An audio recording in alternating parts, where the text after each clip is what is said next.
બેના તટનો સમુદ્ર કિનારો એટલે પુષ્પિત પ્રફુલ્લિત પ્રકૃતિની સૌંદર્ય લીલા.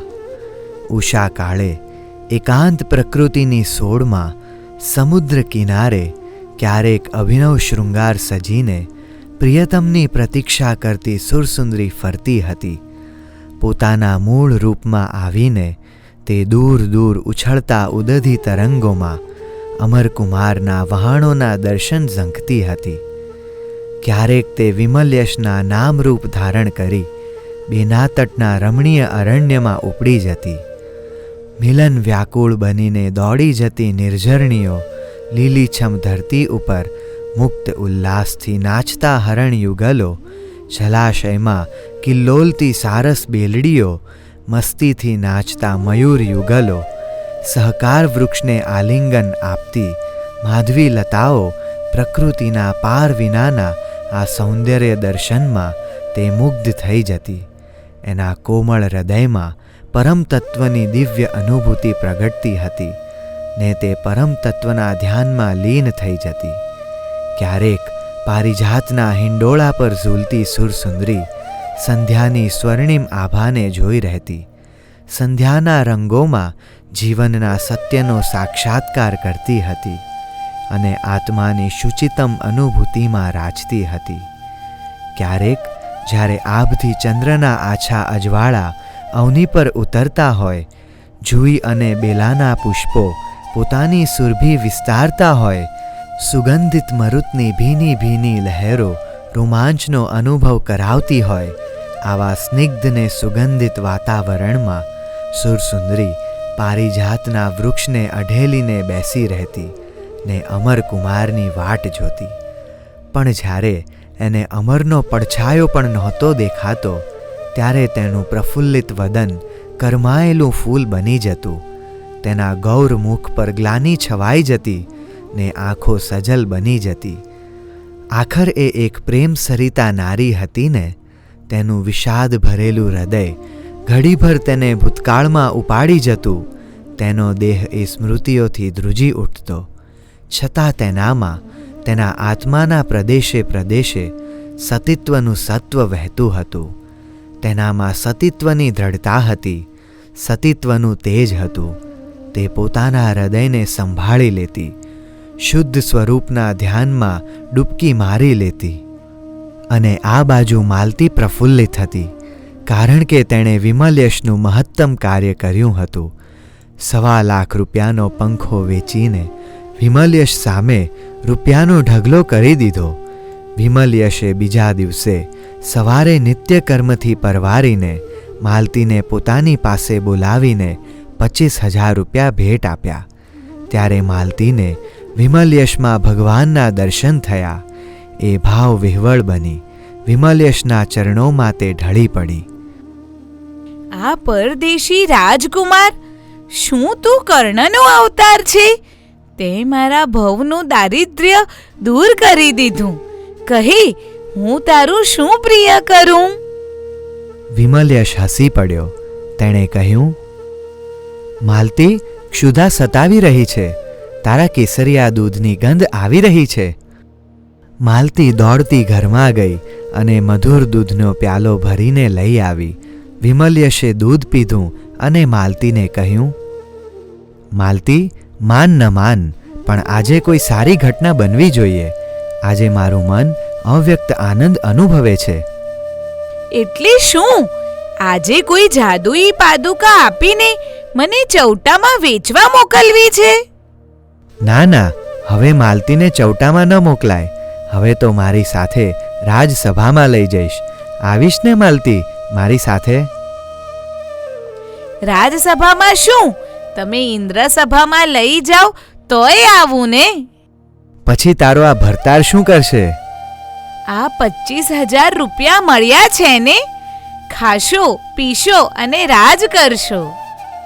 બંને હસી પડ્યા. માલતીની દ્રષ્ટિ ઉદ્યાનના દ્વાર પર પડી ને સડાક કરતી ઊભી થઈ ગઈ. તેણે ધારીને જોયું ને બોલી, કુમાર, આ શું? રાજ્યની પાલખી સાથે રાજપુરુષો ઉદ્યાનમાં આવી રહ્યા છે. જુઓ ને તમે. માલતીએ વિમલ્યશને ઈશારાથી દરવાજા તરફ જોવાનું કહ્યું. અરે, આ તો એ લોકો અહીં આવી રહ્યા છે. માલતી દોડતી સામે ગઈ. મુખ્ય રાજપુરુષે માલતીને પાસે આવતા પૂછ્યું, માલતી, તારે ત્યાં એક પરદેશી રાજકુમાર આવેલો છે ને? તો તે ક્યાં છે? મારે ત્યાં જ છે. માલતી રાજપુરુષોની સાથે પોતાના મકાને આવી. રાજપુરુષોએ વિમલ્યશના ખંડમાં પ્રવેશ કર્યો. વિમલ્યશે ઊભા થઈને સ્વાગત કર્યું. રાજપુરુષોએ પ્રણામ કરીને કહ્યું, હે પરદેશી રાજકુમાર, અમારા મહારાજાનો આપના માટેનો સંદેશો અમે લઈને આવ્યા છીએ. અમારા મહારાજાએ તમને યાદ કર્યા છે. તમે બનાવેલો દિવ્ય પંખો કમલ શ્રેષ્ઠીએ મહારાજાને ભેટ આપ્યો છે અને તે જોઈને અને તેનો પ્રભાવ જાણીને એ પંખાની રચના કરનાર મહાન કલાકારના દર્શન કરવા માટે અમારા મહારાજા આતુર છે. એટલા માટે પાલખી લઈને તમને લેવા માટે અમે અહીં આવ્યા છીએ. હું પણ કલાકારની કલાનું મૂલ્યાંકન કરનારા બેના તટના મહાન રાજેશ્વરના દર્શન કરીને આનંદિત થઈશ. હું અર્ધઘટિકામાં તૈયાર થાઉં છું. રાજપુરુષો મકાનની બહાર આવીને બેઠા. માલતીએ રાજપુરુષોનું ઉચિત આતિથ્ય કર્યું. માલતીના આનંદની સીમા ન હતી. તે પણ પોતાને યોગ્ય વસ્ત્ર પહેરીને વિમલ્યશ સાથે રાજસભામાં જવા તૈયાર થઈ. વિમલ્યશે ઉત્તમ વસ્ત્રાલંકારો પહેરી લીધા અને તે બહાર ગયો. તેણે રાજપુરુષોને કહ્યું, હું ચાલીને જ આવીશ. પરંતુ આ પાલખી તો તમારા માટે જ. એ તો મહારાજાની ઉદારતા છે. મારા જેવા અજ્ઞાત રાજકુમાર ઉપરની કૃપા છે. હું એમાં નહીં બેસું. રાજપુરુષો વિમલ્યશની શિષ્ટ અને મધુર વાણી સાંભળી પ્રસન્ન થઈ ગયા. વિમલ્યશને લઈને તેઓ રાજસભામાં આવ્યા. વિમલ્યશે મહારાજાને પ્રણામ કર્યા. રાજા ગુણપાલ વિમલ્યશને જોતો જ રહી ગયો. સૌંદર્ય નિતરતું ગોરું મુખ, કાન સુધી ખેંચાયેલા મદ ભર્યા નયનો, ગાલ પર રમતી કેશની લટો, કાનોમાં ચમકતા દિવ્ય કુંડલ ને કંઠ પર શોભતો નવલખો હાર, અંગ અંગમાંથી ફૂટતી યૌવનની આભા, સાક્ષાત કામદેવની પ્રતિકૃતિ. મહારાજા ગુણપાલના અસીમ સ્નેહથી છલકાતા નેત્રો વિમલ્યશ ઉપર વાત્સલ્ય વરસાવી રહ્યા. હે પરદેશી રાજકુમાર, હું તારું સ્નેહભીનું સ્વાગત કરું છું. મહારાજાએ ઊભા થઈને વિમલ્યશનો હાથ પકડી તેને પોતાની પાસેના જ આસન પર બેસાડ્યો. કુમાર, તારી અદ્ભુત કલા જોઈને હું તારા પર પ્રસન્ન થયો છું અને તેથી તને કહું છું કે તારી ઈચ્છા હોય તે મારી પાસે માંગ. વિમલ્યશની પીઠ પર સ્નેહપુલકિત હાથ ફેરવતા મહારાજાએ કહ્યું, હે પિતાતુલ્ય રાજન, આપની કૃપાથી મારી પાસે પર્યાપ્ત સંપત્તિ છે. હું શું માંગુ આપની પાસે? કુમાર, તારી પાસે વિપુલ સંપત્તિ છે એ તો તારા મૂલ્યવાન આભૂષણો જ કહી રહ્યા છે. છતાં મારા મનને પ્રસન્ન કરવા તું કંઈક માંગ. વિમલ્યશે બે ક્ષણ વિચાર કર્યો અને કહ્યું, મહારાજા, સમુદ્ર કિનારાના જકાતનાકાનું અધિકારી પદ મારે જોઈએ. ભલે, જકાતનાકાનો તું અધિકારી તો ખરો જ, સાથે સાથે એ જકાતના બધા જ ધન પર તારો અધિકાર રહેશે. એ ધન તારું. આપે મને ઉપકૃત કર્યો. વિશેષમાં હવે તારે માલણના ઘરમાં રહેવાનું નથી. રાજમહેલની પાસે જ તને એક સુંદર મહેલ આપું છું. તે મહેલમાં તારે રહેવાનું છે. વિમલ્યશની દ્રષ્ટિ રાજસભામાં બેઠેલી માલતી તરફ ગઈ. માલતીનું મુખ પડી ગયું હતું, છતાં વિમલ્યશે મહારાજાની વાત સ્વીકારી લીધી. મહારાજા, હું આવતીકાલે મહેલમાં આવી જઈશ. રાજસભા પૂરી થઈ. વિમલ્યશ માલતીની સાથે ઘેર પહોંચ્યો. રસ્તામાં માલતી એક અક્ષર પણ બોલી નહીં. વિમલ્યશે ઘેર આવતા જ માલતીને કહ્યું, માલતી. માલતીની આંખોમાં આંસુ હતા. તું રડે છે કેમ? હું જકાતનાકાનો અધિકારી બન્યો તે તને ન ગમ્યું? એ તો ગમ્યું, પણ તમે કાલે અહીંથી. તે હું એકલો નથી જવાનો, તને સાથે લઈ જઈશ. તું મારી સાથે નહીં આવે? પોતાના પતિ તરફ લાંબા હાથ કરીને બોલી, હું તો આવું, પણ આને કોણ રોટલા ઘડી આપશે? એ આપણા મહેલે આવીને જમી જશે ને અહીં રહીને ઉદ્યાનને સંભાળશે. માલતીએ પોતાના પતિને પૂછી લીધું. પતિની સંમતિ મળી ગઈ. માલતી નાચવા લાગી. માલતી, મહેલમાં જઈએ પછી તું નાચજે. હવે ભોજન ક્યારે તૈયાર થશે? અરે હા, હમણાં જ 2 ઘટિકામાં તૈયાર કરી દઉં છું ભોજન. અને આજે તો કંસાર ખવડાવીશ. તમે પ્રધાન થયા ને તેથી. અને તું પ્રધાનની પરિચારિકા બની ગઈ ને? માલતી રસોડામાં ઘૂસી ગઈ. વિમલેશે વસ્ત્ર પરિવર્તન કરી લીધું અને પલંગમાં લંબાવી દીધું. રાજા, રાજસભા અને બેનાતટના નગરજનો એની સ્મૃતિમાં ઉપસી આવ્યા. તેણે રાજાના હૈયે સ્નેહનો ગુઘવતો દરિયો સાંભળ્યો. રાજસભામાં કલાકારોની, વિદ્વાનોની, પરાક્રમોની કદરદાની જોઈ.